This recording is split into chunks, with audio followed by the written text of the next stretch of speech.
ത്രിയേക ദൈവത്തിൻ്റെ തിരുനാമത്തിന് മഹത്വം ഉണ്ടാകട്ടെ. കർത്താൽ പ്രിയ സഹോദരങ്ങളെ, വേൾഡ് ടു വേൾഡ് ടെലിവിഷൻ്റെ ആഭിമുഖ്യത്തിൽ നടത്തപ്പെടുന്ന ബൈബിൾ ക്രൗൺ പ്രതിദിന പ്രശ്നോത്തരിയിലേക്ക് നിങ്ങളെ എല്ലാവരെയും കർത്തൃനാമത്തിൽ സ്വാഗതം ചെയ്യുന്നു.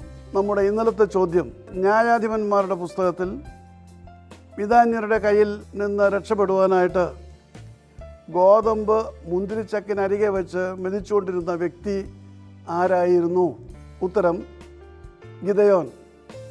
ന്യായാധിപന്മാരുടെ പുസ്തകം 6-ാം അധ്യായം 11-12 വാക്യങ്ങളിൽ അത് പ്രതിപാദിച്ചിരിക്കുന്നു.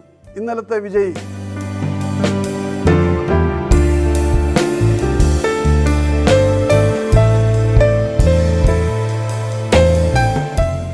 ഇന്നത്തെ ചോദ്യം, എബ്രായ അക്ഷരമാല ക്രമത്തിൽ വിഭജിച്ചിരിക്കുന്ന 119-ാം സങ്കീർത്തനത്തിൻ്റെ ഓരോ വിഭാഗത്തിലും എത്ര വാക്യങ്ങൾ വീതമുണ്ട്?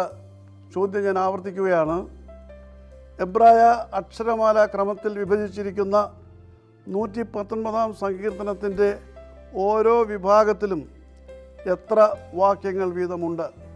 വേഗം ഉത്തരം അറിയിക്കുക, സമ്മാനങ്ങൾ നേടുക. ദൈവം നമ്മെ അനുഗ്രഹിക്കട്ടെ. താഴെ കൊടുത്തിരിക്കുന്ന വാട്സാപ്പ് നമ്പറിൽ നിങ്ങളുടെ ഉത്തരങ്ങൾ അയയ്ക്കുക.